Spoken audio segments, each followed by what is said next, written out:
Jangan pernah merendahkan seseorang itu pun, walaupun seseorang itu miskin, kaya sekalipun. Apalagi biasanya orang yang tidak memiliki kemampuan apa-apa. Ingat, siapa tahu di balik kebodohan dan kedunguan, ketololan dia, siapa tahu Allah menyimpan sebuah kelebihan yang tidak didapati oleh Anda. Kita terkadang juga harus belajar terhadap hewan.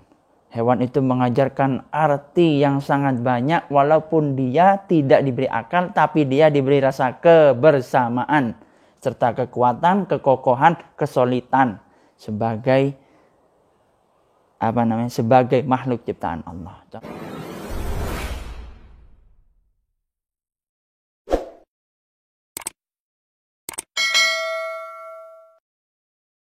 Assalamualaikum warahmatullahi wabarakatuh. Alhamdulillahirabbil alamin. Wassalatu wassalamu ala asyrafil anbiya'i wal mursalin wa ala alihi wa sahbihi ajmain, amma ba'du. Pada pertemuan dan segmen pembahasan kali ini memang sengaja saya ingin membahas bahwa ada sebuah cerita dan kisah. Saya menemukan di Mukashafatul Qulub ini kumpulan cerita-cerita tasawuf yang mengajarkan kita untuk penjernihan serta pembeningan hati, yang mana hati ini selalu dipenuhi dengan yang namanya dituangi oleh amarah, egoisme, kemudian ingin menang sendiri dan yang lain sebagainya. Ada sebuah kisah di sini, hikayatun bainama Daud alaihissalam jalisun fi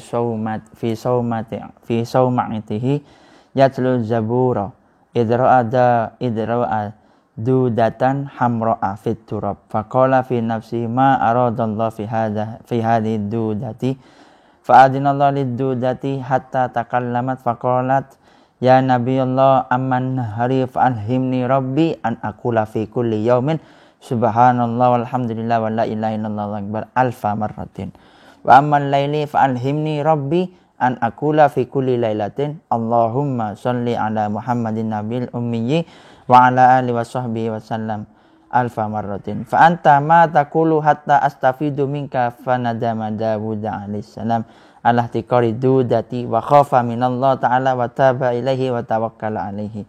Di sini diceritakan bahwa suatu ketika Nabi Allah Daud ini salah satu nabi dari Bani Allah Israel, yang mana beliau menjadi raja, kemudian pekerjaan beliau walaupun sebagai nabi ini adalah bentuk kasih sayang Allah, yang mana Allah mengajarkan kepada manusianya agar jangan meminta-minta, mencontohkan kepada nabinya Allah itu walaupun beliau seorang nabi, telah dijamin rezekinya, tapi beliau masih bekerja. Beliau seorang haddadun, hadid istilahnya pandai besi. Ibaratnya kalau bahasa anak sekarang itu Iron Man. Manusia besi, Iron Man istilahnya, yang diperankan oleh Tony Stark gitu. Suatu ketika Nabi Allah Daud ini membaca kitab sucinya. Kita tahu bahwa Al-Quran diturunkan kepada Nabi Allah Daud. Kita tahu bahwa kitab Zabur, bukan Al-Quran, maaf. Kitab Zabur ini diturunkan kepada Nabi Allah Daud alaihissalam, yang mana isinya berupa wiritan dan bacaan serta perintah-perintah, tapi belum selengkap kitab Taurat pada waktu itu. Nabi Allah Daud, kemudian Nabi Allah Daud ini duduk di ibaratnya kalau di sini fi saumati, di dalam musallanya, loteng tempat ibadahnya. Beliau membaca Zabur. Konon salah satu Nabi Allah yang terkenal suaranya sangat merdu itu adalah Nabi Allah Daud. Makanya bagi para qari'in, muqarri'at, jika Anda suaranya ingin baik dan bagus, panjang seperti ya Habib Syekh, seperti Kiai Haji Salman Amrillah itu, Kiai Haji Muammar, qari' legendaris, dan para qari' yang lainnya, biasanya beliau tawasulnya kepada Nabi Allah Daud kebanyakan. Ketika beliau membaca kitab Zabur, beliau kedapatan melihat seekor ulat, cacing merah yang ada di dalam tanah. Kemudian Nabi Allah Daud mengatakan kepada dirinya, apa yang Allah kehendaki dengan penciptaannya cacing ini.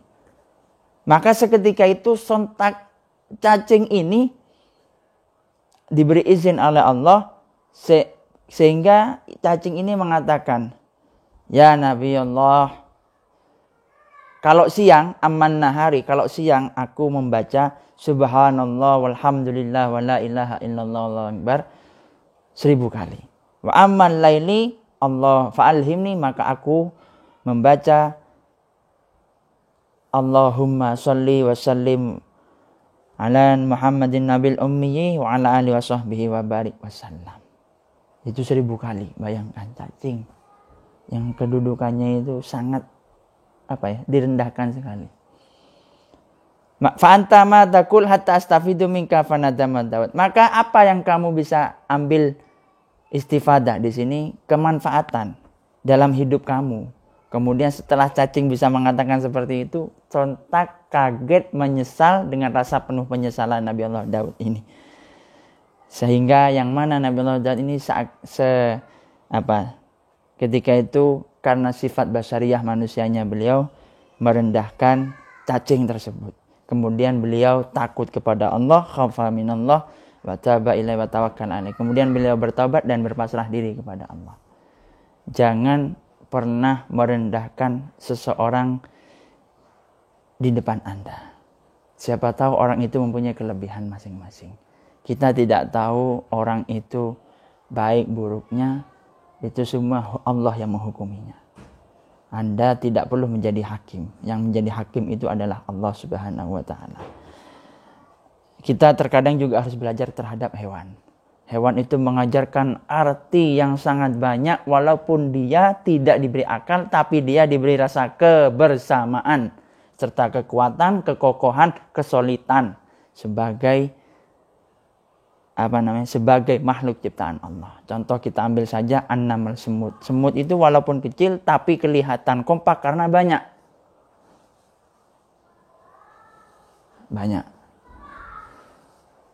Jadi sekilas cerita Nabi Allah Daud ini mudah-mudahan kita semuanya bisa mengambil petik hikmah pelajaran. Jangan pernah merendahkan seseorang itu pun, walaupun seseorang itu miskin, kaya sekalipun. Apalagi biasanya orang yang tidak memiliki kemampuan apa-apa. Ingat, siapa tahu di balik kebodohan dan kedunguan, ketololan dia, siapa tahu Allah menyimpan sebuah kelebihan yang tidak didapati oleh Anda. Allah itu mampu menjadikan hamba itu cerdas, kemudian menjadikan bodoh dengan seketika. Mungkin kiranya itu saja yang bisa saya sampaikan. Kurang lebihnya saya mohon maaf. Wallahul muwaffiq ila aqwamit thoriq. Wassalamualaikum warahmatullahi wabarakatuh.